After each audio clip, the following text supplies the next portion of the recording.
how sorry I was. And I wrote the letters, and depression continued to get deeper and deeper and deeper.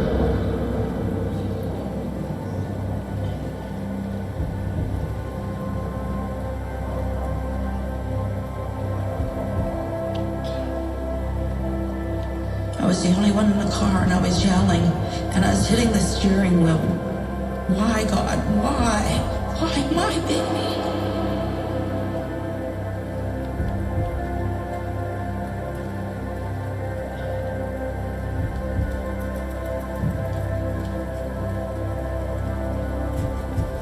I remember looking in the mirror, and I need help because I'm gonna succeed here. I'm gonna kill myself. That's just gonna happen. I can't do this anymore.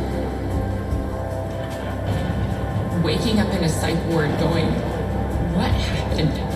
That was the lowest of the low, the lowest place that I had been. And I just held that promise, and I would remind him of it. He promised me, God, you would not forsake us.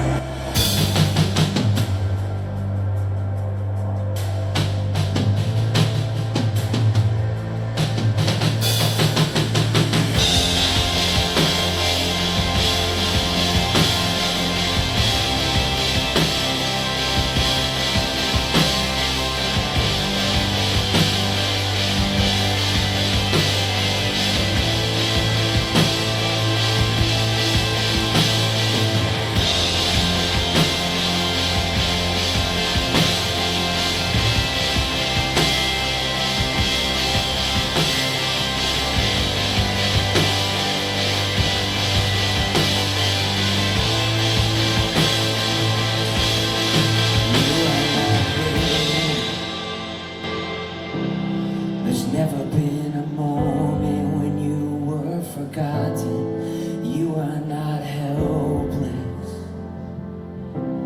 Although you've been broken, your innocence stolen, I hear you whisper underneath your breath. I hear your SOS, your SOS. I will send out an army to find you in the middle of the darkest night is true. I will rescue you. There is no distance that cannot be covered over and over. You're not defenseless. I'll be your shelter. I'll be your armor. I hear you whisper underneath your breath. I hear your SOS, your SOS.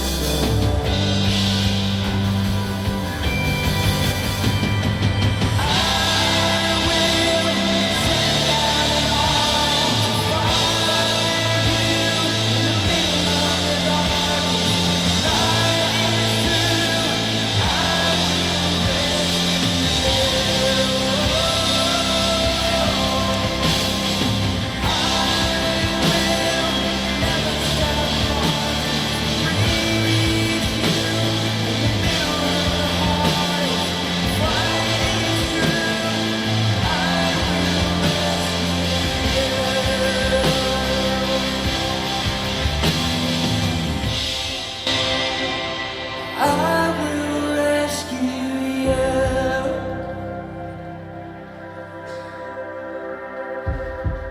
How you guys feeling? You doing okay?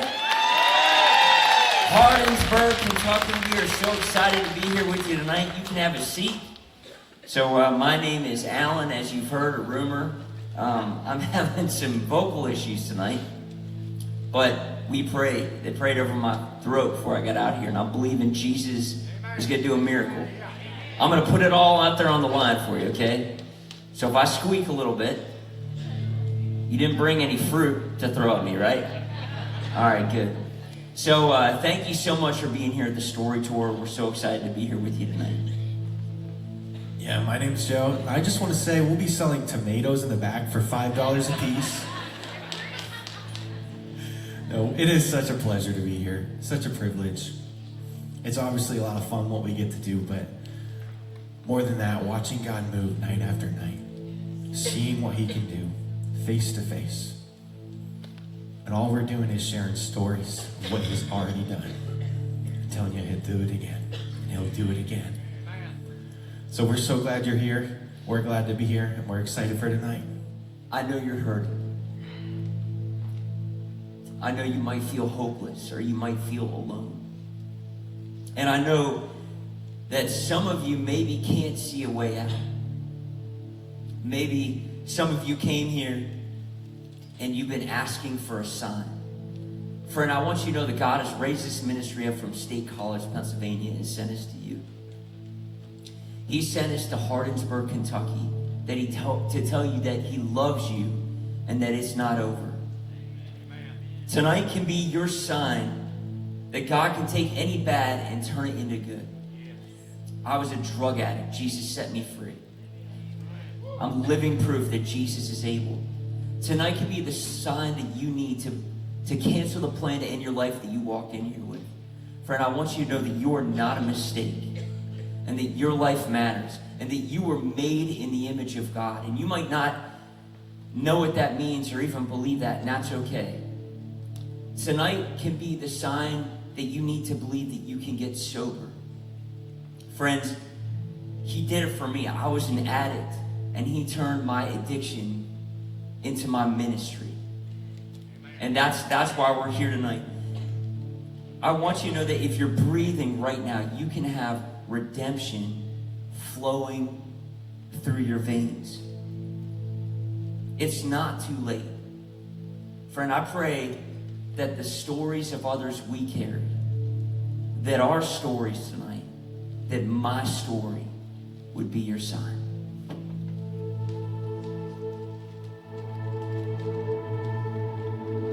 Hi, I'm Jolie. And I'm Shannon.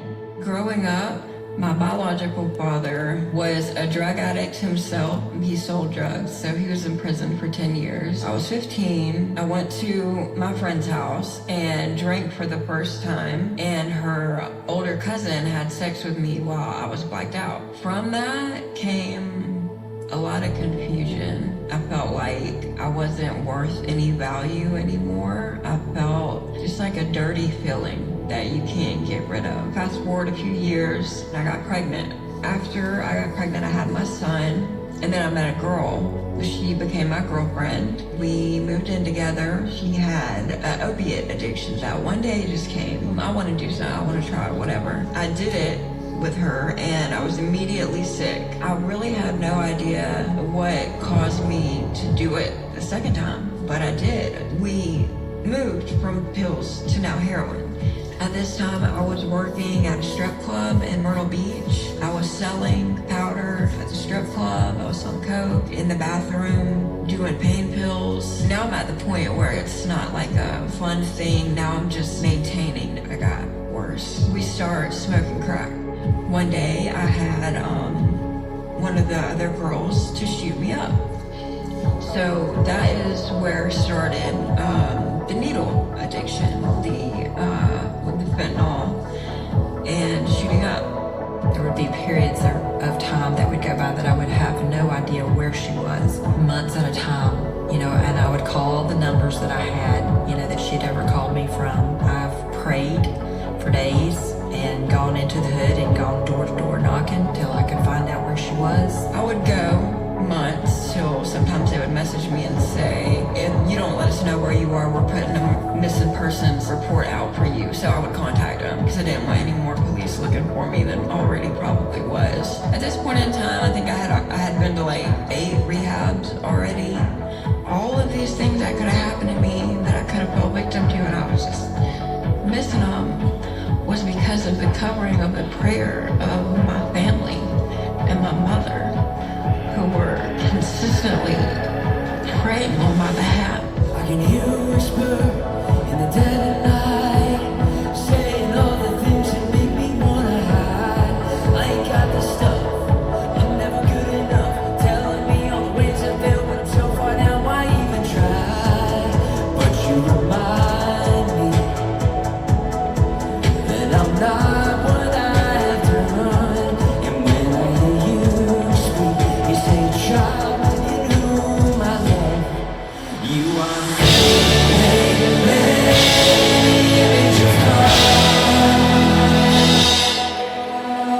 Death was something that was not new for me. Everybody was dying. You become numb to it.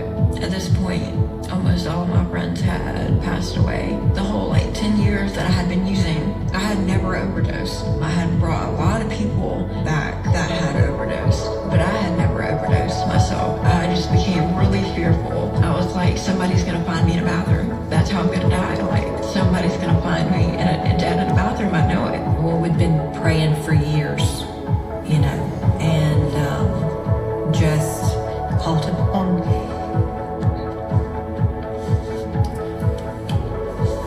Holding on to a promise God gave me years ago. And I just held that promise, and I would remind him of it. You promised me, God, you would not forsake us. And so I would pray. I just prayed. And the story tour came across my Facebook feed. I didn't even know anything about what it was. I called Jolie and I was like, Jolie, if I can get you a ticket, will you please come and go to the story tour with me? When I got in there, it was just like from the very beginning, I just immediately started crying. I could already feel the presence of God. After the show, we went back home. I was still in the streets, and I was out there for probably a good 8 months. So from not ever overdosing, 2 weeks later, I overdosed 3 times. 2 of the times I was Narcan. And the very last time that I overdosed, I was at a house, and when I overdosed, everybody left. There was no Narcan. And I remember it was like really foggy, but it was like a feeling of having to pull my soul back into my body. I've also never seen anybody overdose and come back with no Narcan. This time is different. I called my mom. I was like, oh, I want to get clean. So I woke up at 4:30 that morning and I said, I'm going to go get my daughter. She slept the whole way. Turned around and drove 8.5 hours back home. She spent 7 days detoxing, and then I got her into an inpatient residential treatment program. Today, by the grace of God, I've been sober for 9 months. I had to do one thing in order to recover, and that was to be willing to let him lead.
Masterpiece. If you're a parent or a family member of an addict and your world is spinning out of control, know that Jesus is able. I hope my story answers the cry of someone else's SOS.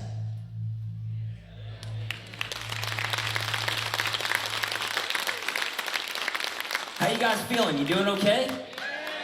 All right. I need you to stand up. Come on. Can you guys sing for me tonight? Will you sing real big? No, you guys seem sleepy, man. Didn't you have your sweet tea tonight? We're in Kentucky, right? All right, I'm gonna need you to dance on this one. First, I want to introduce the bandy. Over here, this is Matt Wolf on guitar. Give it up for Matt.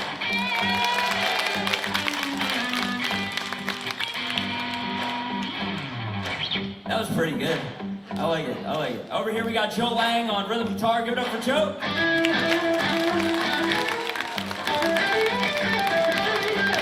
That was good, I like that. That was good. There was one bad note in there, wasn't there? Yeah, one bad note, okay. All right, we got Connor Williams on bass. Give it up for Connor.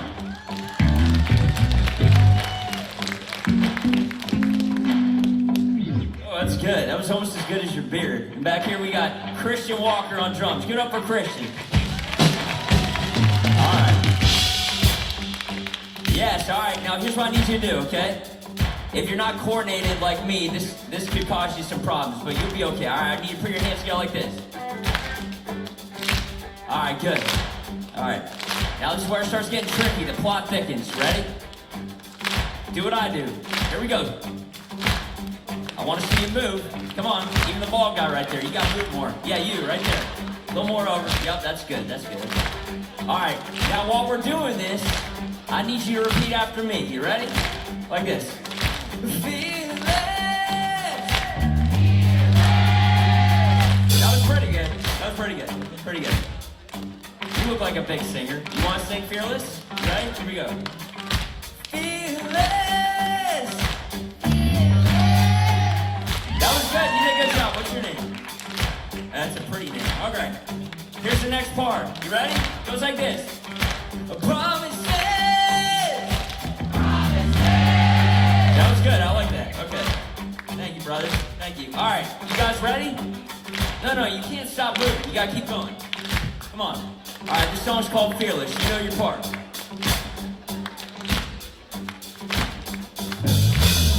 In the valley of the shadow, I will not fear. If enemies surround me, I know you are near. You're bigger than all I can see. You're holding on to me. If I come a little closer, you'll light my way. Yeah. When the road's a little longer, you'll give me strength.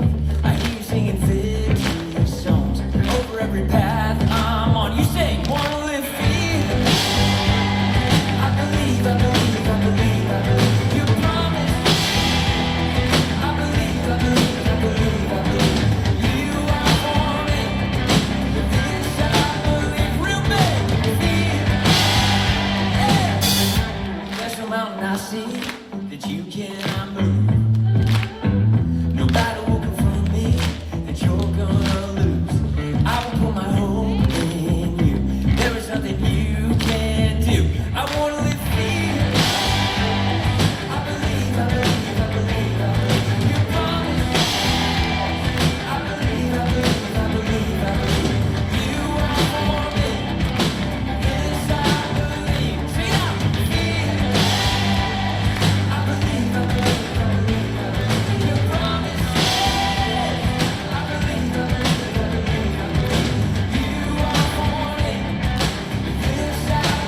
What do you do when you feel like your world is falling apart?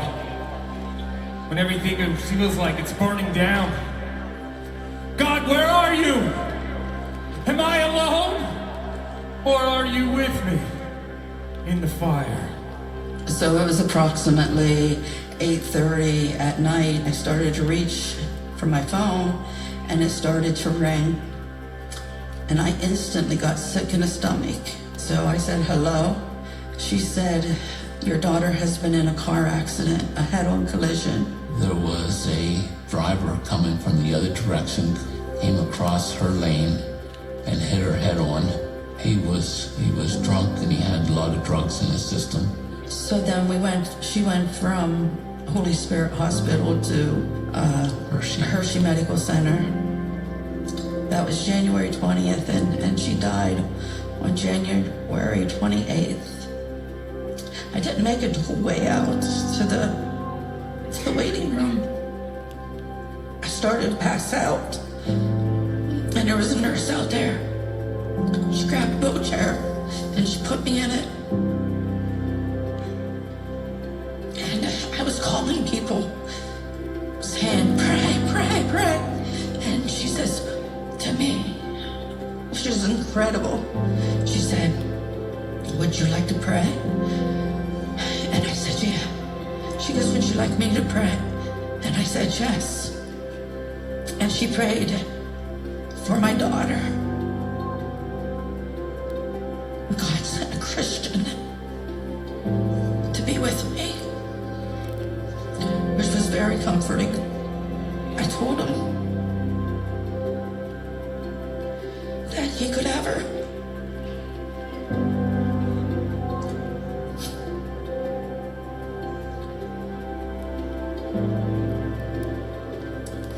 That was hard. The drunk driver who hit Chantel, we found out where he had lived, not actually the address, but the town. We found out that he was drinking in a bar, but I wanted to revenge that. I wanted to get back. I had a lot of terrible thoughts. We actually talked about joining her. Let's just take a handful of pills and we'll be with her. There's a picture in your mind now, perfect life now, of how it's supposed to be. But lately things are crazy. You got a heart that's full of broken dreams. Broken dreams. You've been searching, you've been asking, crying out, God, do you see me now? Hope is fading in the waiting. You feel like you're drowning in the deep. In the deep. Just keep trusting. He knows what you need. I see 4 men in the fire. I see you untouched by flame. I see you walk on water and taking steps of faith into the waves. I can see a better place for you. I see 4 men in the fire. An older lady that was there, she said, when you came out of that room, there was an angel with you. I said, what? She says, yeah. She said, I couldn't talk. She said, she just watched. She said, I tried to tell the person I was sitting beside, but she said, I just couldn't talk. She says, I swear there was an angel that walked out with you in that room. But my biggest question was why? Why? I was driving one day and I was screaming. I was the only one in the car and I was yelling and I was hitting the steering wheel. Why, God? Why? Why my baby? And I'm looking straight out. And as true as I sit here, I seen God in the sky. No, he didn't talk to me.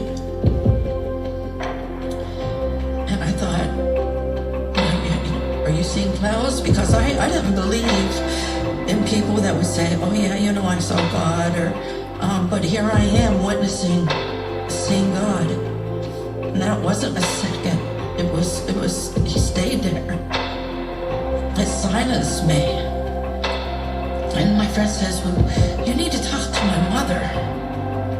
And I'm like, thinking to myself, and I never met your mother, what's she gonna say to me? And she says, my mom lost her son, I lost a brother, ma'am. And so she connected us together, and that was my rock. That's what we needed, through the love of family and friends and other people that lost their child. I was able to get through minute by minute, because that's what it is when you lose a child. It's minute by minute. I have to do something good to help addicts that hurt and need help. The other parents that hurt. No one knows this pain here. This pain is different.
Today, sharing Chantel's story is to reach you. You've lost a child. We know you're going through unimaginable pain. You ask God why? How can any good come out of this? I want you to know it's going to be okay. That Jesus has a purpose. He didn't cause this. He can redeem it in your life. God is real. He hears your prayers. My story can be your sign. Your story isn't over.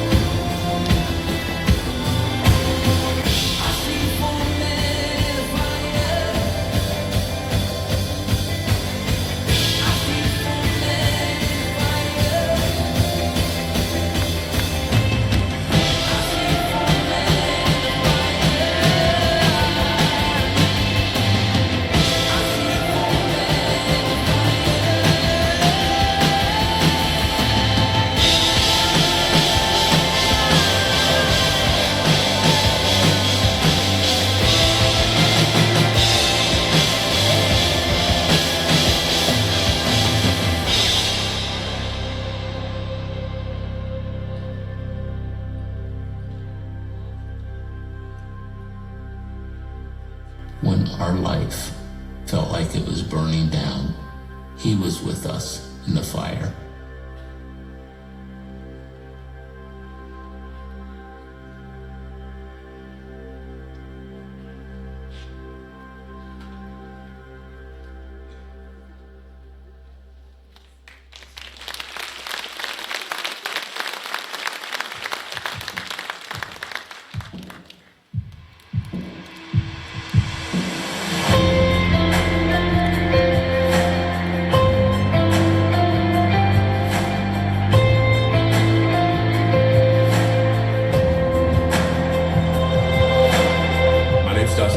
My dad growing up always told me that if you don't go to college, Army, Navy, Air Force, Marines, I wasn't prepared for what I would see. I wasn't prepared for what I would have to do while I was over there. I started asking questions like, why am I still here and why am I still alive? But yet somebody that I know that has a family, has kids, has people waiting on him that come home to, why is he gone? That pain that I felt just got larger and larger and larger. I'll never forget, I was running. You can see the round coming in and the alarms are going off. I'm out in the middle of nowhere. looks like it's coming right at me. And I just put my arms out and said, take me. And I was upset that it didn't kill me. It's hard to explain what being uncaring about whether you live or die feels like. You know, when you're a guy, you never want to look weak. I'll give the Army one thing. They asked all the right questions, and always your answers are, yep, I'm good. You know, I'm a man, I'm strong, I'm a soldier, I'm the man's man, basically. Really, it was eating me inside. When I came back out of Afghanistan, I started hallucinating, I started not being able to sleep, I started dissociating, and I would wake up in the mornings, drink while I'm getting a shower, get ready to leave for the day, do a line of cocaine, and then go about my day. I would be drunk most hours of the day. So then I tried to kill myself. I counted out 27 Vicodin, and I took all of them. And I washed them down with what was left in my Jack Daniels bottle. I woke up the next day covered in my own vomit. There's nobody around me, I was alone, and I had thrown them up in my sleep. I went to the bathroom, I remember looking in the mirror, and I need help because I'm gonna succeed here. I'm gonna kill myself. That's what's gonna happen. I can't do this anymore. I have scars drape across my back. I have wounds from the times I've been attacked. I've seen joy slip right through my hands. I've seen more than I can understand.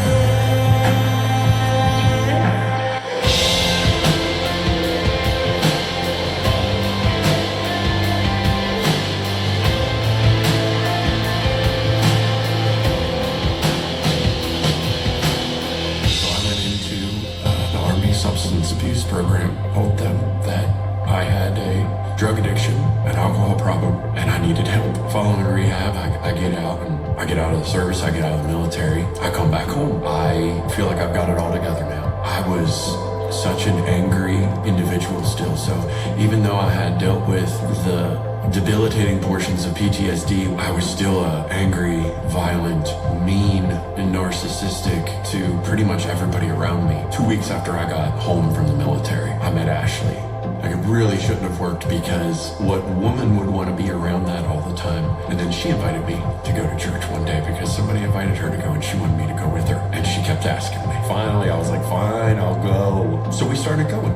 I was still so angry at God. I had so many things that I had walled up and I had held myself apart from him. And he was the reason. He could have fixed it, and he didn't. He lets things happen. If you knew the brutalness of humanity, then he let people die around me that I loved. I blamed him for so much, and I hated him. And I was like a little kid who's angry, and his dad just holds him till he's tired. And I got tired of fighting, and I got tired of blaming him for all the bad things that happened in my life. And that right there is when I got saved. And after my encounter with him, man, our life just changed for the better in just the most radical way possible. And I started seeing the ways that he was already blessing me, and actually just praising him for it and living for him. Looking back, I can see I was never alone. God is real, and he hears your prayers, and my story can be your sign.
heard your story, and I had never told her about it. So then I went to Lancaster Bible College. When God called me into ministry, I wasn't qualified for it in any way. He qualified me. He prepared me.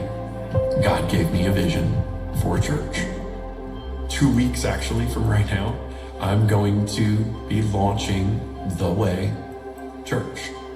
And we're so excited. I have a healer, and his name is Jesus.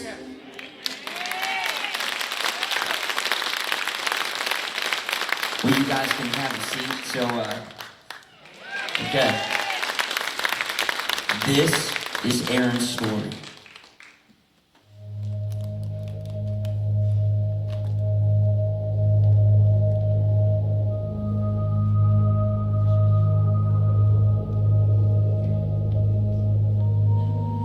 Growing up, I never had a steady father figure. My biological dad gave me up. The man that adopted me gave up on me too. Because of that, it's always been hard for me to see God as a father.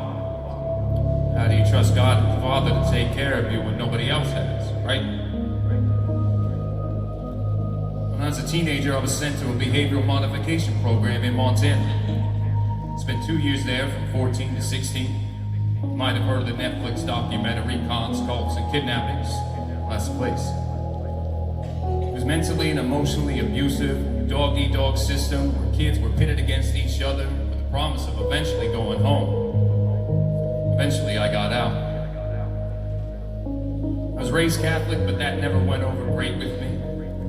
It was just something our family did on Sundays and holidays, and I didn't like it.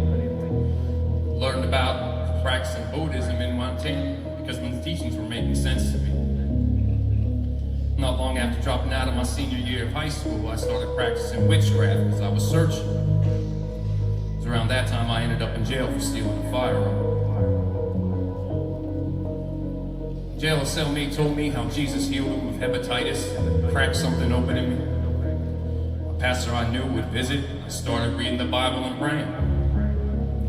Not long after getting out of jail, I gave my life to Jesus and I was baptized. But I didn't really give anything up. My 20s saw me going from smoking weed and drinking to snorting pills like Percocet, biking it. I ended up in an abusive relationship where she was abusive to me. And from 24 to 30, I went deeper and deeper into drugs. Now bath salts and cocaine have been added to the mix. Never wanted to use a needle. I asked that woman to shoot me up for the first time and teach me how I could do it myself. Now I'm mixing liquids, Adderall and Bukes, K-Pins and heroin just to get me through. Sharing dirty needles and using them till they're blunt. Hiding the scars, this isn't what I want, but I contracted hepatitis C and now it's official. I'm a junkie and nobody could ever want me. I'm leaving this relationship a broken shell of a man. How can I put all of these pieces back together again? A few years later I met a woman who gave me a son, and you would think it'd be enough for me to be done, but no.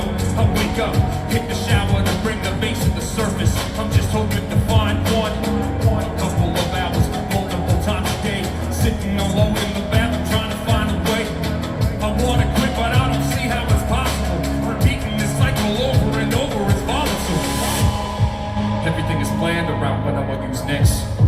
It takes me hours to find a vein. I'm searching my swollen hands and my feet, poking and digging. It's like I'm addicted to the pain. Here I am, a father consumed and barely functioning. I've become someone that I don't want to be. How can I do this? How can I raise this child when I don't want him looking up to me? 35 years of crying tears in the shower. Tired of trying again and then be overpowered. 35 years of my life have been devoured. Tired of trying to fight it, maybe I'm a coward. 35 years of this little kid within me. Just want someone to hold him, to love him, hug him and kiss him. 35 years of this fighting, kicking and screaming. I just want someone to notice me. I'm tired of being in this living. I kept telling my son's mother, if I just get back to church, then I could quit. So I chose one, and a guy named Travis was preaching there. And I can't tell you how, but God spoke to me, and I gave my heart and life to Jesus that Sunday. For real this time. About a week later, still wanting to quit, I called Travis, Went to his house, gave him the drugs, the needle, spoon, everything. He prayed for me, and at that moment the Holy Spirit set me free. It was a miraculous detox, and there was no withdrawals the next day. A week later, I was back at my dealer's house with a full needle in hand, looking for relief. As I sat there, it was like God was giving me a choice: stone or sobriety, life or death. I put the needle down and said my goodbyes and left. When I got home, I looked up to the sky. One side was clear and full of stars, the other was dark with thunder and lightning. It was my sign I had made the right choice. And that night, I chose freedom. 6 years since I made that decision. My kids don't have to witness addiction and living with it. I'm married and winning, I couldn't picture it different. I can smile, I can laugh, I can love. Listen, I didn't know it was something happened within that moment. Something shifted my condition, suddenly drifting, lifting off me. I wanted it, need a finger to do it. It seemed impossible to reach it, how I made it through it. I knew it. He was calling me, moving me, moving me. Even though I need a room, sitting with me every time I kept the needle into me. Sitting with me every time somebody's up and waiting me. You believe in me. You protect me, you accept me, you receive me. And now it's teaching me to be a husband and father. And when I'm messing it up, we don't see the water. I wondered, how could I deserve this? How could I ever repay the one that turned this life of mine to something I don't recognize? Let my heart be heard, let me be a sign.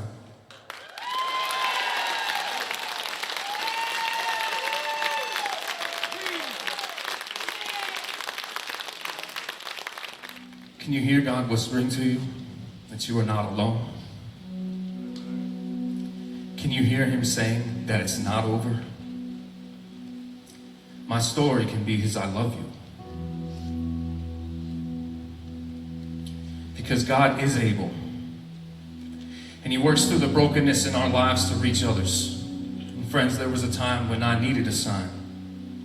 But now by God's grace, I'm becoming one. And I'm not perfect. You can ask my wife, I do not have it all together. But Jesus is bringing restoration into my life, day by day by day. Because once you invite Him in, He's there for the long haul. Psalm 71:7 says, I have become a sign to many. You are my strong refuge. Our stories become signs of what Jesus can do with a broken life. And I hope my story has encouraged you.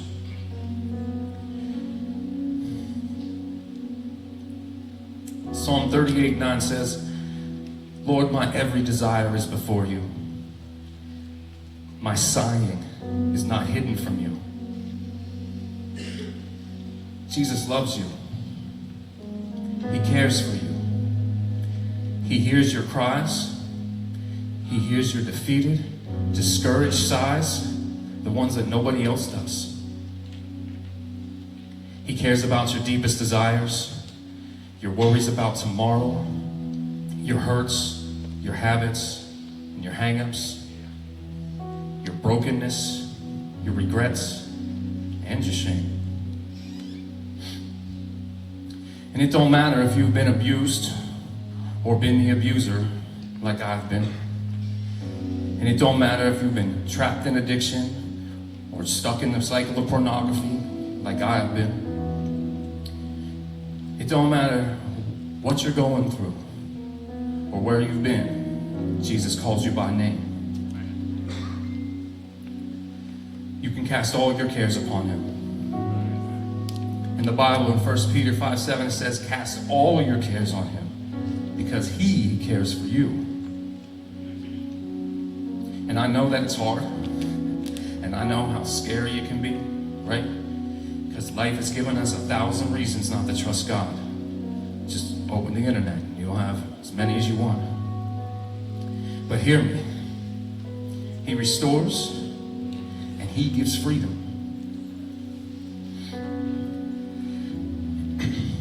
Jesus is not like the people that who gave up on you. He doesn't abandon you when you're at your worst. He doesn't manipulate you. He doesn't shame you. He doesn't remind you of every mistake that you make.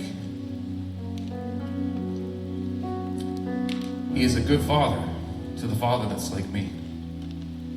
And he provides a home for those who are deserted. Tonight I would pray that you believe these truths, that you are not too far gone. Okay? Jesus is able. Your life matters. The enemy wants to destroy you, but Jesus has a good plan for your life. In John 10:10, Jesus is talking to his disciples. And he says, the thief comes only to steal, kill, and destroy. But I have come that you may have life and have it abundantly. A whole lot, right? Another example of that from my life is I contracted hepatitis C around 2013. About 3 years later, I tried to get treatment, but if you've ever been there and you're still using, they will not give you the treatment if you're still using. So I let it go. You know, felt like a junkie still felt unclean, I still felt dirty. Because I knew this virus was inside, just eating away at my insides. So I ignored it, you know, like we do sometimes. And it was about 7 years later that I went to the doctors finally for like the first time in years. And I told them, I need tested for everything because I don't know what I have anymore. So they did the blood tests, they checked my liver, and they found that I was no longer showing signs of hepatitis C without treatment.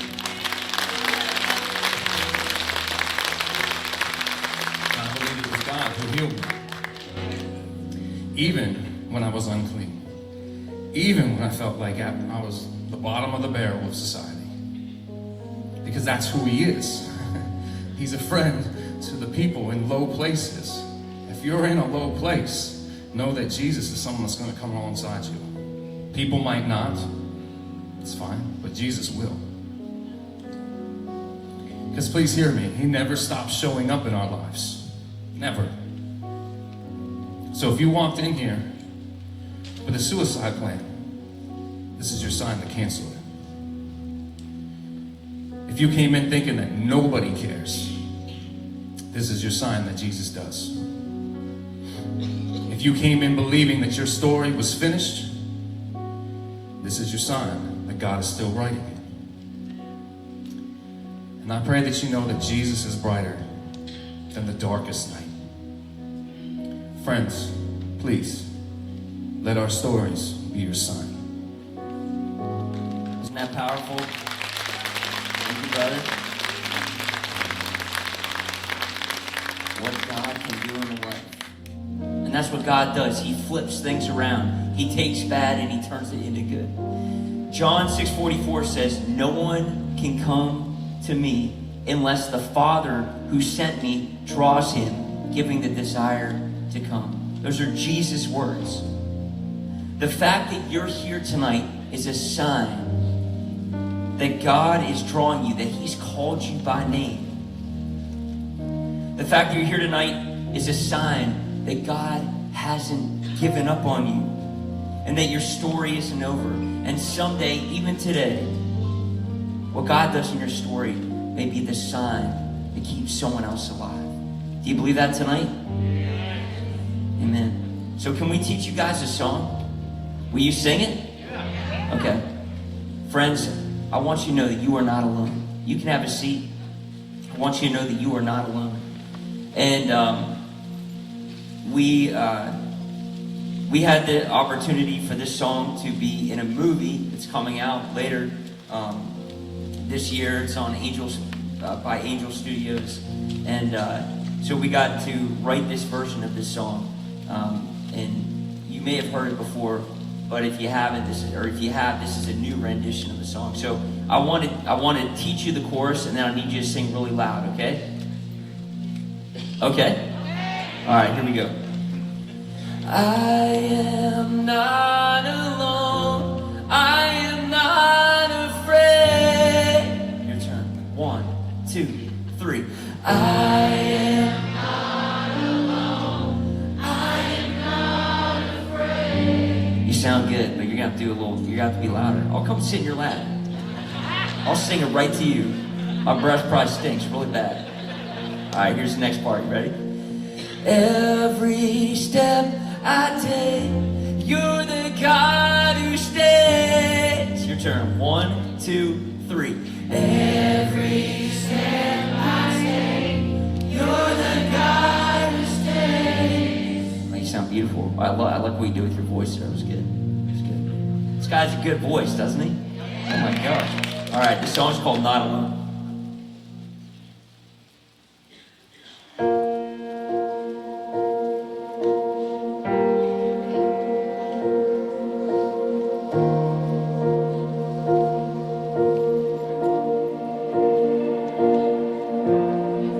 When I'm facing the giant, when I'm facing the crowd, when the voices of doubt get a little too loud, I know you are with me, yeah. You are with me.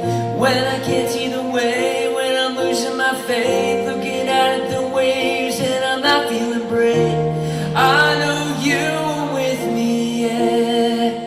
You are with me. I am not alone. I am not afraid. In the middle of the battle, you never leave me in the valley of the shadow. Every step I take, you're the God who stays. The Father leading the way home. Say, child, don't you know you're not alone? Yeah, you say you're not alone.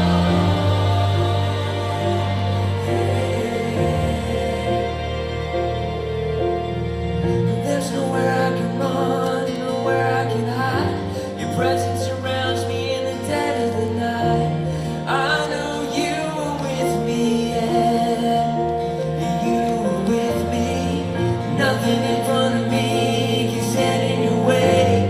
Oh, you are bigger than all that I face. I know you are with me, yeah. You are with me.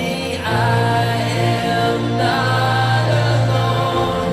I am not afraid. In the middle of the battle, you never leave me in the valley of the shadow. Every step I take, you're the God who stays. The Father leading the way home. Say, child, don't you know you're not alone? Yeah, you're not alone. Yeah.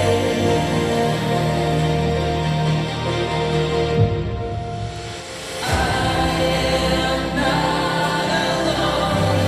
I am not afraid. In the middle of the battle, you never leave me in the valley of the shadow. Every step I take, you're the God who stays. Father, lead the way home. Say, child, don't you know you're not alone?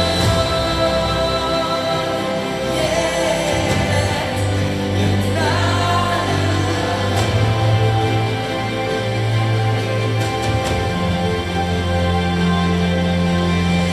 When I'm facing the giant, when I'm facing the crowd, when the voices of doubt get a little too loud, I know you are with me, yeah. You are with me.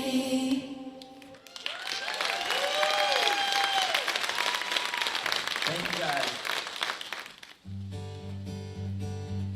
Holding on to the pieces you kept. Gotta spin all the plates that you got left.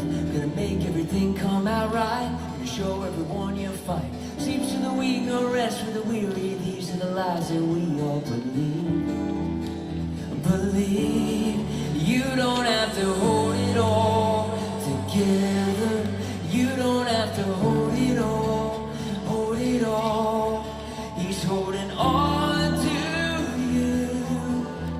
He's holding on to you. For the broken, low and the addict, been running on low and you've had it. For the single mom in a panic, trying to figure it out. He's holding on to you. You don't have to hold it all.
All right.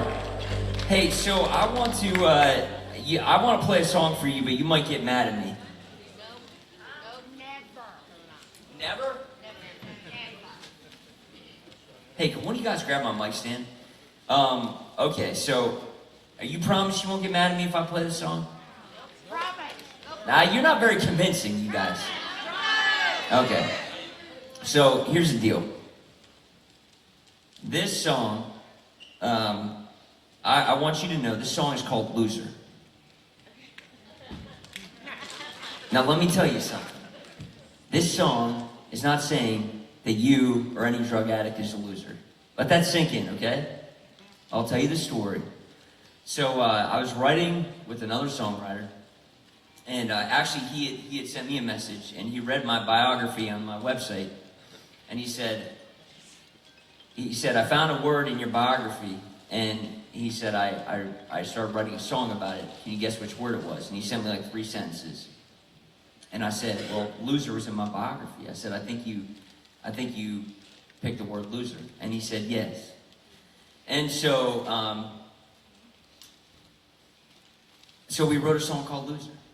And this is about my story. This is not you or anything I'm saying about you, okay? But I hope that it will encourage you. I was trusting this guy. He's written like 30 #1 hits, okay? And so I was like, okay, well, hopefully people won't misinterpret this. We're going to test it out on you. It's not even, we haven't released a song. Is that okay? You're not going to throw anything at me, right? Okay. What key is this song in? Hey. Did I ask that question yesterday? Okay. They liked it yesterday, but every crowd is different, right? You guys might try to hurt me. All right, here we go.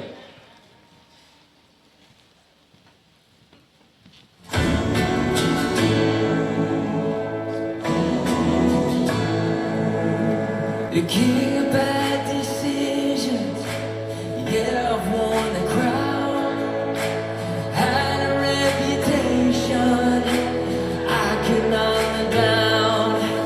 There's a name that wants to find me, but it is different now. I used to let it crush me, but now I wear it proud.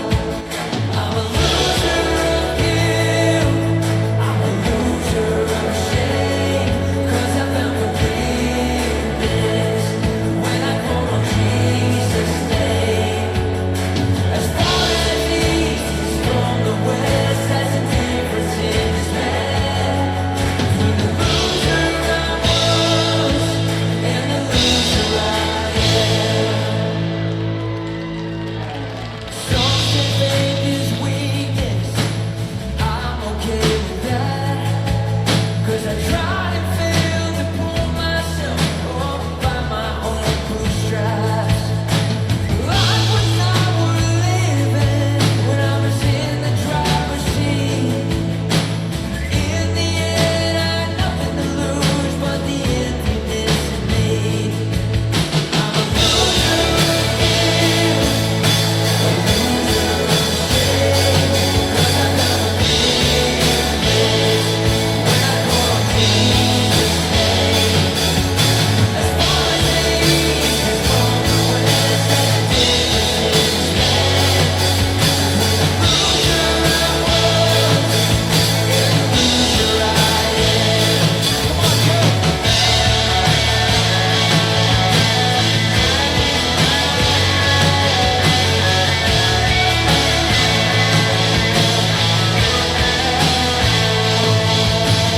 Stay unashamed. I don't care who knows. I don't wanna gain the world just to lose my soul. So I'm a loser of guilt, a loser of shame, 'cause I found forgiveness when I call on Jesus' name.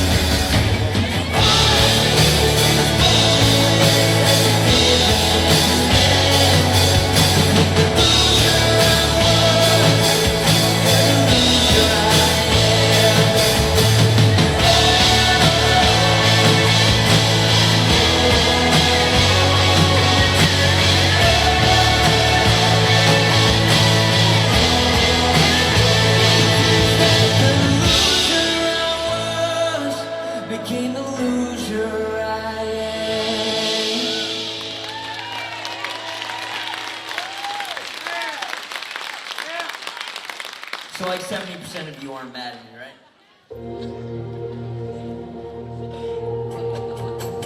Hi, my name is Wanda.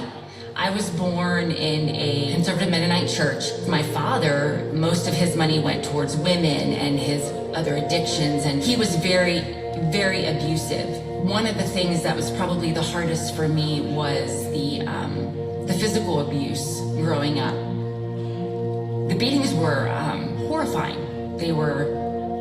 There's something really demoralizing about being stripped down and then beaten. I can remember at 10 years old watching my little brother, who was probably about 9 months old at the time, and my father beat him over and over again. And I can remember screaming, "Somebody help him."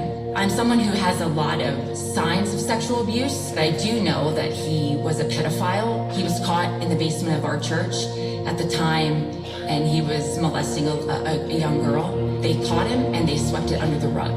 6th grade to about 8th grade was horrible. I was picked on brutally in school. My father, I remember him telling me that my value came because I was skinny. You're my favorite because you're the skinny one. And so very quickly at an early age, my value was in my body image, how I looked, which into my teen years led to a massive eating disorder.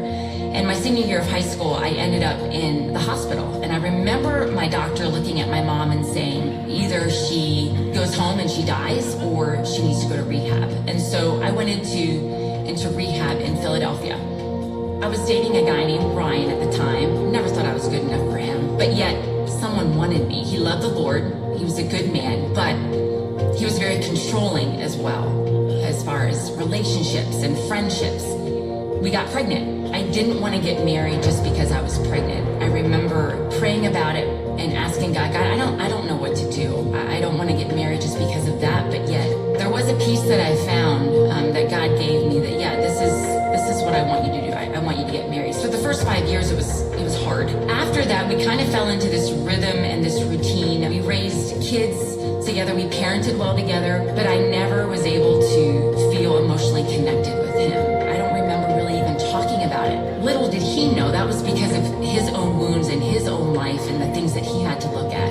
Over the next year and a half, my life completely fell apart. I have 4 kids and I'm working at a gym, and I met a guy who was coming in there to work out, and we started out as friends. I found myself attracted to this guy, and I convinced myself it was okay. But yet, deep down, I knew that, like, what I was going to do was going to tear my family apart. Leaves behind her gold ring in the dresser by the bed. Picks up the keys to go and do what she knows that she'll regret. There's no perfect time or perfect words.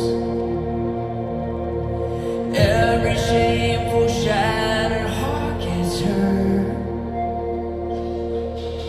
If you call it out to heaven with a midnight SOS, a place so dark and desperate, and you tell me your last breath, in your deepest, darkest battle, is anybody there? There's a God who answers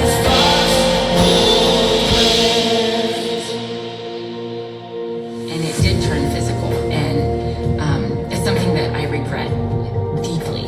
I told my husband right away. I told him I was ending it, and over the next months, I lied. I continued to see him, and of course, not even realizing it, my eating disorder kicked in, and I began to lose weight, and I was so weak all the time. I was miserable. In the summer of 21, what I realized was that if I leave my marriage, I'm gonna blow my family up. And if I stay in my marriage, then I'm going to emotionally die. And I made a plan. I truly believed, and I know this was Satan, I truly believed that I was the common denominator in the pain with my friends, my family. So I felt that if I take myself out of the picture, that they would grieve maybe, but they would move on, and then I wouldn't be causing pain anymore.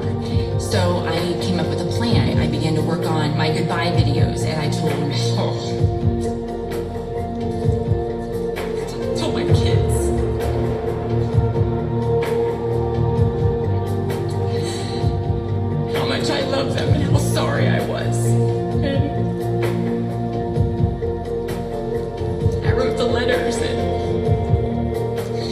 and depression continued to get deeper and deeper and deeper. September 14th, the night before, I remember thinking, like, this is it. I tucked my kids into bed. I made a phone call, and it was to my best friend. And I told her, I alluded to what I was gonna do, and I told her my phone code. Hey, my messages for my kids are in there. Here's my phone code. I love you, and I hung up. And that's when God stepped in, and that's the beauty of it. She made the incredibly hard decision to call the authorities. And so they came to my house. They showed up at my house, waking up in a psych ward going, what happened? That was the lowest of the low, the lowest place that I had been. So tired of fighting when anybody can. If they woke up tomorrow and she's no longer there, there's no perfect time or perfect words. Every heavy hurting heart gets hurt. If you call it out to heaven, a place of darkness, and you're down to your last breath, and you keep the storms battle. Does anybody know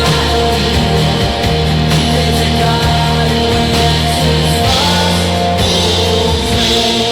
There was two women that I ended up knowing, nurses that were believers in the hospital, and they knelt beside my bed and they began to speak life over me, and they began to reassure me that God has a purpose for my life. It was like God hitting a pause button, saying, I'm slowing this down. And my husband took me home from the hospital. We started out as friends, even during those months of knowing that my wife cheated on me. Here's a guy who was loving me unconditionally even when I didn't deserve it. My walls inside began to break it down. A few months later, my best friend was on the phone and she said, so how's it going? And I began to share with me and she's like, what, Wanda? Are you falling in love with your husband? I didn't even realize, I don't think, that my heart was beginning to heal. We came back together and God began to do an amazing work in our marriage. The following January, we renewed our vows. It was a sweet time of reconnection, of new things happening in our world. And I heard an ad about a morning show co-host spot on a local radio station. And I was like, I'm supposed to do that. And after praying about it, I went ahead and applied, and the phone rang. It was the radio station that I had applied for. In my mind, if they knew, you're not even supposed to be here anymore. You're flawed. There's nothing that you can do to impact the kingdom of God. And in that same breath, I heard another voice speak to my spirit, like, Wanda, you can't do this by yourself, but I'm working through you. I have called you, and I'm going to work through you.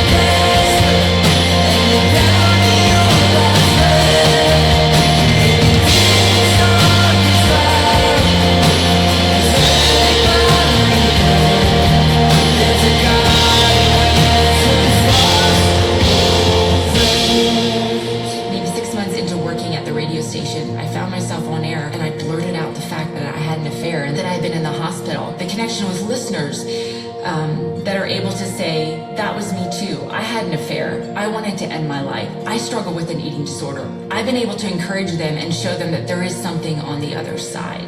There were so many times that I felt I was alone and I was looking for a sign. Let my story be your sign. I'm Ryan. And I'm Wanda. And by the grace of God, we've been married for 24 years. Our story wasn't over.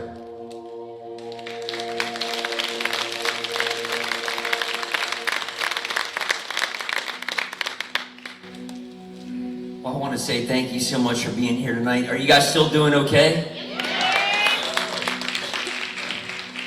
I've made it through. I didn't know if my voice was going to hold up or not, but... So I want to share some of my story with you. And what I want you to hear tonight is that I'm not a professional Christian. Like sometimes when there's someone on a stage, there's this idea that they have it all together, they got it all figured out. That's not me. But I wanted to hide the shameful parts of my story. I'm not going to pretend to lie. I wanted to shame the shameful parts of my story. I want you to think that I'm better than I am.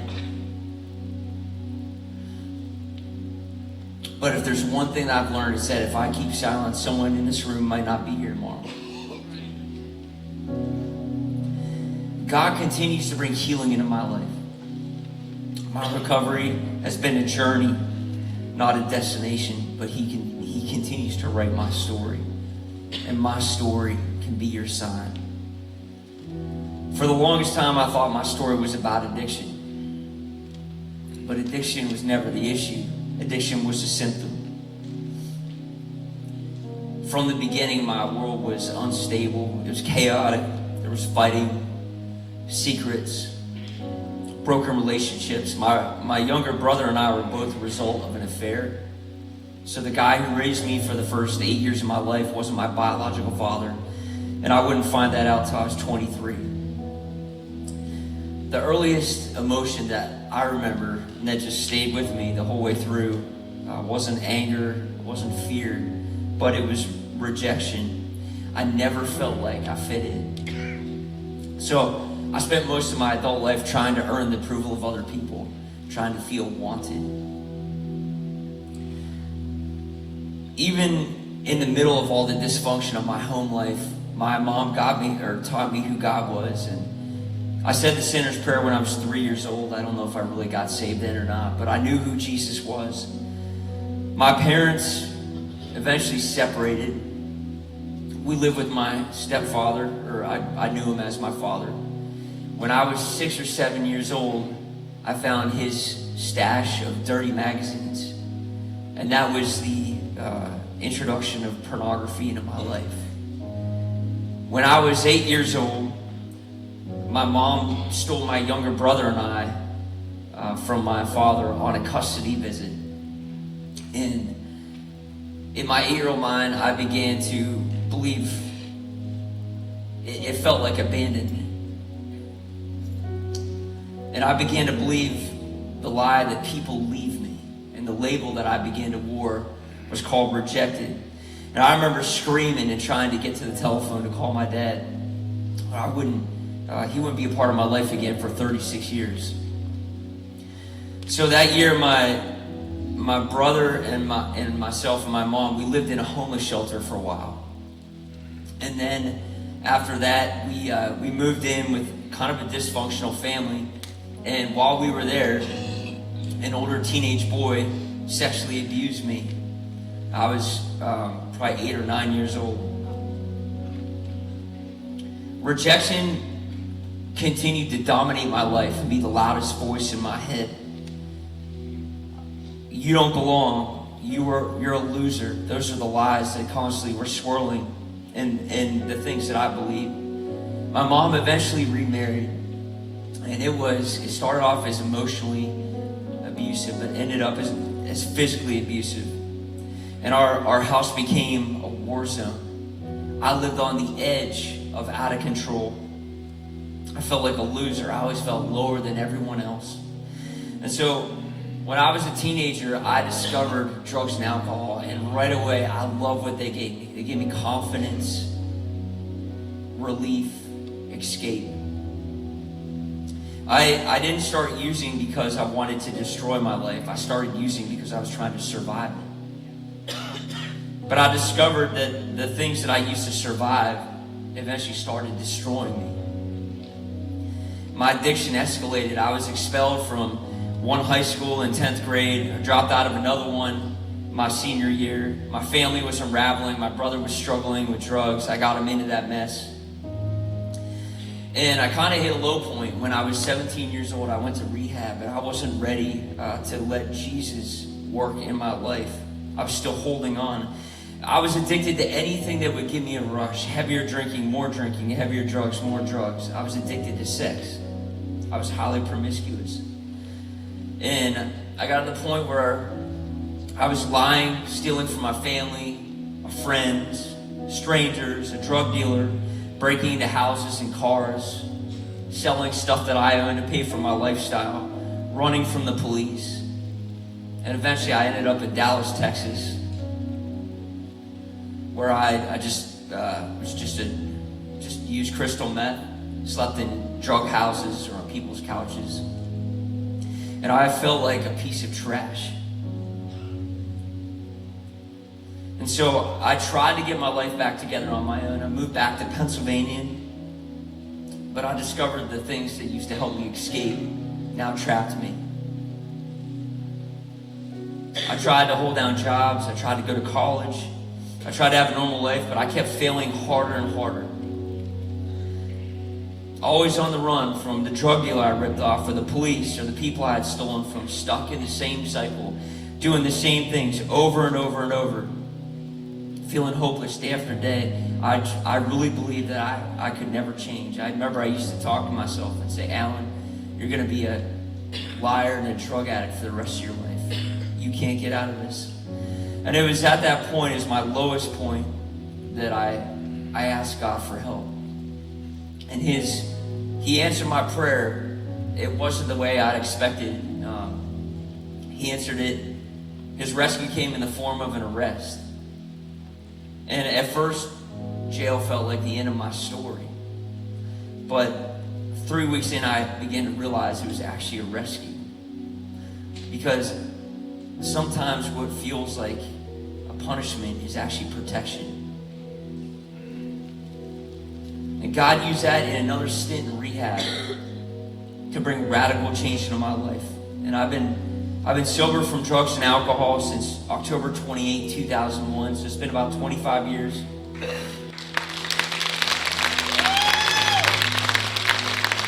I've been married for almost 20 years. I have a 10-year-old daughter who's never had to see me high. Who's never had to see me drunk. Jesus turned my bad into my good. He turned my addiction into my mission. But I want to say this clearly tonight, that was the beginning of my recovery, not the end. My recovery hasn't been a destination, it's been a journey. So when I got sober and the Lord got a hold of me, I stopped sleeping around. So from the day I gave my heart back to Jesus, October 28, 2001, I didn't sleep with anyone except my wife. And we didn't get married until 2006. We had a long engagement. It was like 18 months. And I stayed sober. But I wasn't fully healed. There was trauma. There was sexual abuse. There was shame. All the memories of my promiscuous past life. And a long-term struggle with pornography that followed me into my marriage. For years, I lived free in one area and bound in another. Giving your heart to Jesus doesn't mean you're finished. It means he's not finished with you. It grieves my heart to say that for many years, I violated the trust of my wife by looking at pornography. The lies and hiding did more damage in our relationship than the porn itself. It destroyed the intimacy in our marriage. And again, I found myself in a place where I felt trapped. I thought I would never be free. I carried so much shame. I was scared to open up to many in my life about it. And I continued that cycle until my life and my marriage felt broken. Eventually, God brought me to the place of enough pain where I was willing to start over in recovery. I started attending a Christian recovery group with people that have dealt with sexual addiction. I got a sponsor. I started to work the steps again. I got a therapist to deal with my out-of-control childhood, the sexual abuse. I faced the pain that I spent many years numbing. I had to be willing to let others in. And not having it all together was probably the hardest thing for me. Letting others see my brokenness was really a huge struggle for me, because I'm a perfectionist. Today, I walk free from pornography.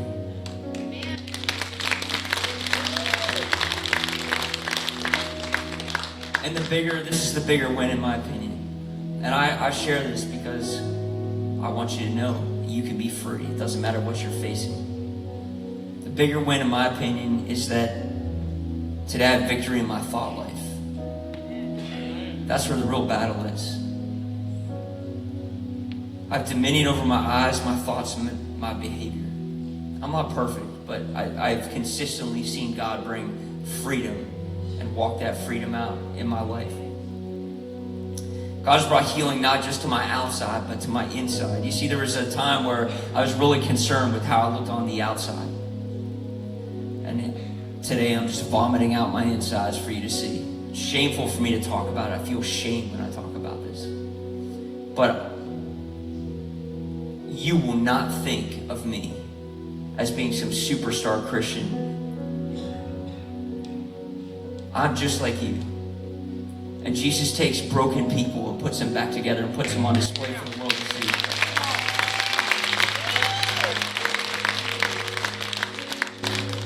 Why are we afraid to talk about this?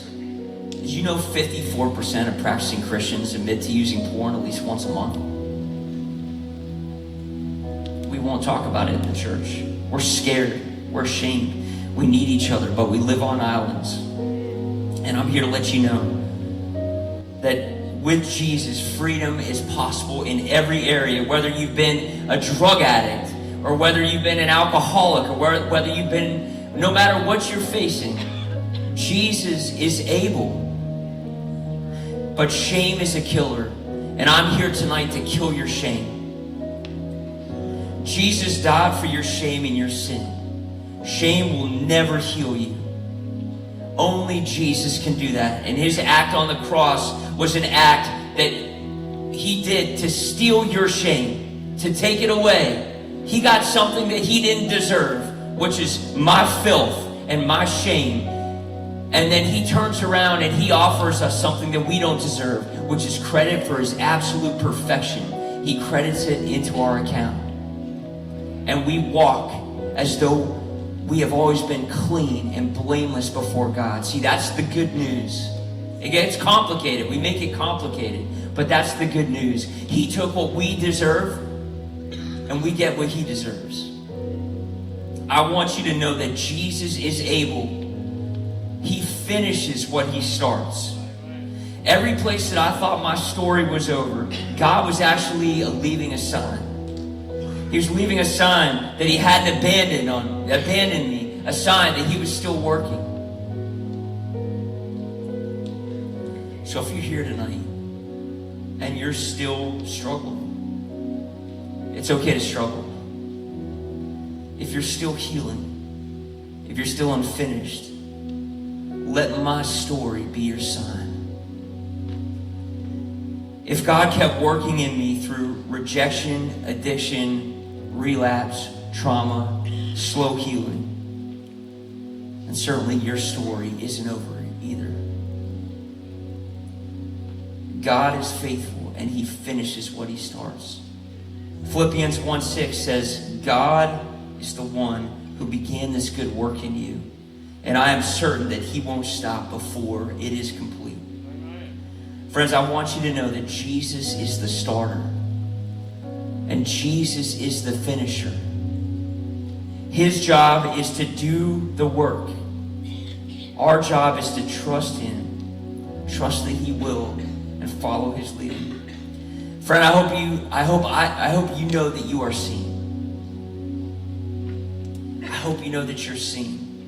I hope that a story tonight has resonated with you, and that you know that someone else has gone through something similar to you, and that Jesus is able. If God could work in my life, what could he do in yours? Jesus is able. Jesus is faithful. You're never too far gone. I pray that my story answers the cry of someone else's SOS. Far gone has my luck run out. Have the bridges all been burned? I just don't know where to turn. Don't know how to heal or get my heart to feel.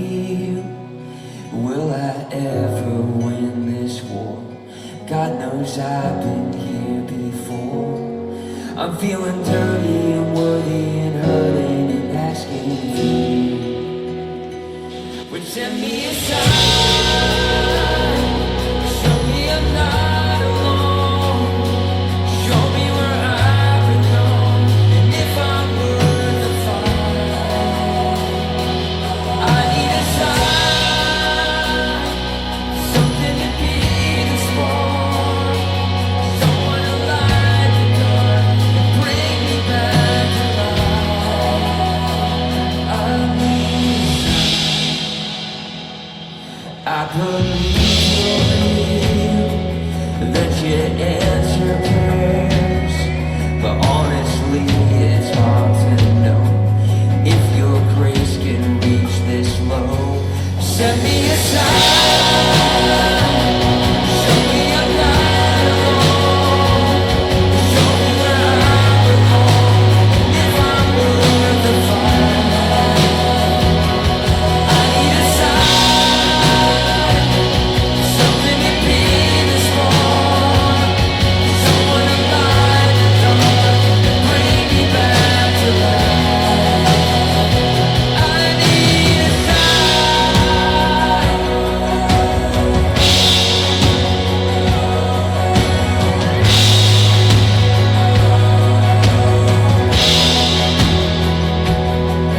I'm calling out in the dead of night. I need to know you'll be alright. Can you hear me? Oh God, can you hear me? There's nothing left for me to hide. Raise my white flag to the sky. Can you hear me? Oh God, can you hear me? Oh, send me a sign. Show me I'm not alone. Show me where I belong, and if I'm worth the fight. I need a sign, something to be the spark, someone to light the dark and bring me back to life. I need a sign. I had an affair. I wanted to end my life. I struggled with eating disorder. In my lowest place, God was still there. Sometimes the most powerful prayer you can pray is help. I hope my story answers the cry of someone else's SOS. There's no doubt in my mind. God gives sons. God loves you. My story, My story. My story. our story, can be your son. Your story isn't over. Your story isn't over. Your story isn't over. With Jesus, you can start again. Your story is not over.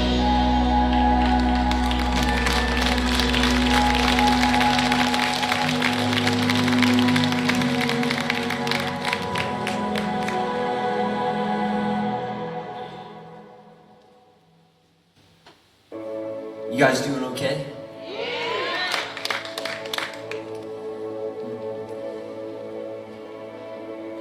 John 3:16. For God so loved the world, you, that he gave his only son. For God so loved the world that he gave his only son. And whoever will believe on him, on Jesus, will not perish, but will have everlasting life. That is what God offers. He offers freedom and redemption in your brokenness, in your relationships, in your shame, in your addiction. Jesus loves people in low places. You are not too dirty for Jesus.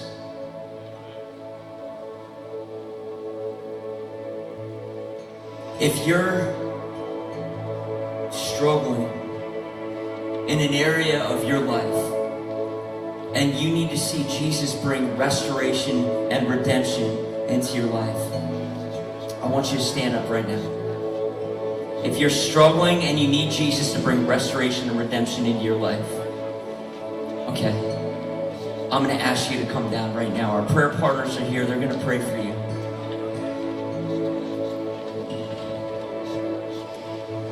Before we sing this next song, I want to invite Jody up here. Jody, are you here? Here she is. You can kneel here, or you can come to one of the prayer partners over here. But listen, I want Jody to share a little bit of her story with you, because I think it's going to speak to some people in this room that are hurting. If you're coming down for prayer, keep on coming. There's lots of prayer partners up here, and if we need more, we will get them.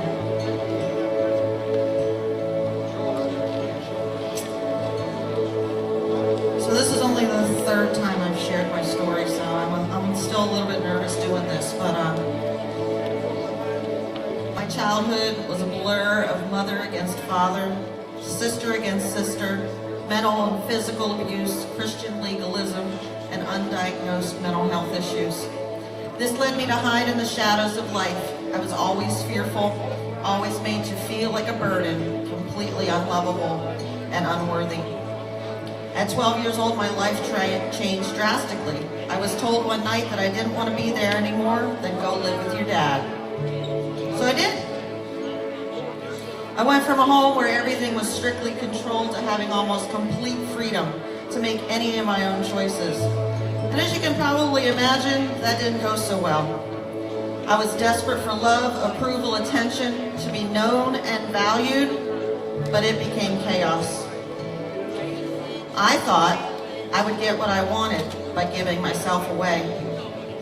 So between the ages of 12 to 18, I probably had upwards of 75 male partners, many of whom I don't even remember today. I thought if I could control men with sex, then I could keep them around long enough to fall in love with me. It never quite worked out the way I planned, and the feelings of unworthiness mixed with a deep and profound shame. By some miraculous work of God, I didn't get pregnant till I was 18. My daughter's father asked to marry me. In my mind, I thought, finally, I'm going to have the love and life I've always dreamed of. Well, that dream quickly became a nightmare due to his infidelity, and we divorced less than 2 years later. On to marriage number 2, just as dysfunctional and abusive, but this time I was the one having a multi-year affair. So of course that ended in divorce again. It wasn't too long after that I met my husband Les. Now it was pretty obvious to us from the very beginning that even though we were not following God, I wouldn't even necessarily call us Christians, God was putting us together. We realized there was at least 10 very significant times in our lives where we not only should have met, but we should have done life together. But God knew we weren't ready yet, and we probably wouldn't have even liked each other. We were both in our early 30s when it finally happened, and neither one of us knew how to have a real healthy relationship. But we did the best we could, and we started a family. We had 2 sons. We were both believing in God, but we didn't follow God. And I'd already screwed up marriage twice, so I wasn't going to do that again. Then in 2013, our whole lives changed. His little sister convinced me to go to church again for the first time in many years, and I'd sit in my seat and argue with God that he wasn't for me. I was dirty, not worthy, and so much more. But for some reason, I kept going back every week. The Lord kept wooing me, breaking down my walls and barriers until I finally gave in and gave it all to him. That year, everything changed. My husband and I both gave our lives and our family over to Christ. We got saved, baptized, plugged in, and within a year we were married in a church under God. We've since been married for 11 strong years, and while we still don't have it all together and our marriage isn't perfect, God's at the center, and we strive every day to keep it together and to do things his way. But I had turned my whole life over to Jesus, and I finally found my worth. I didn't have to search anymore. And ladies, I want you to hear me. You don't either. The devil tries to tell us that we're not worthy, that we're unlovable, but we're daughters of the King. In Psalm 139:14 it says, I praise you, for I am fearfully and wonderfully made. Do you know what that means? That means that God designed us with intricate care, reverence, and distinction. We were made for a purpose. You are a masterpiece. You are worthy and you are valued. Your worth is not in what you have done. It's all about what He has done.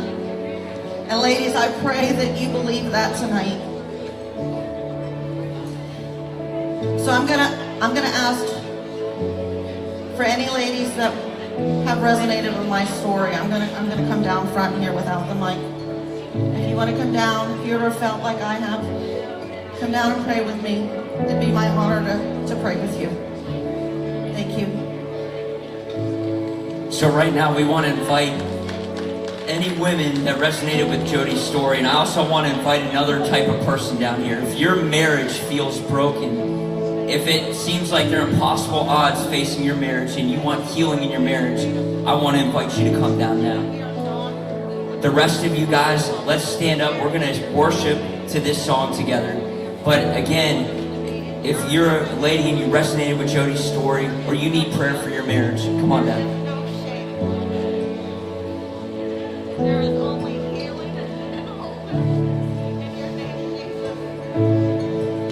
I thank you, Lord. Beautiful woman that you made for a purpose.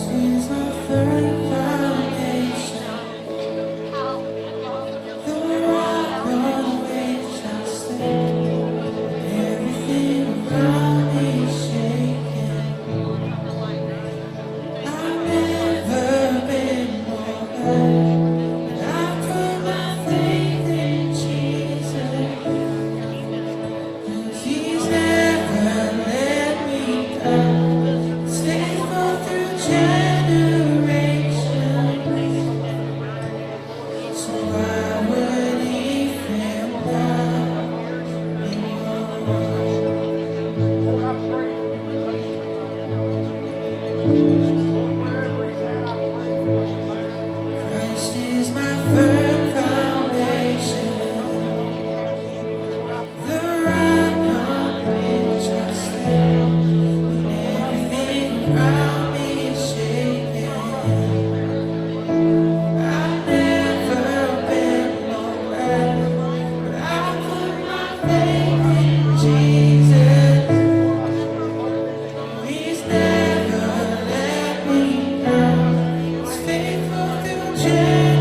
still got joy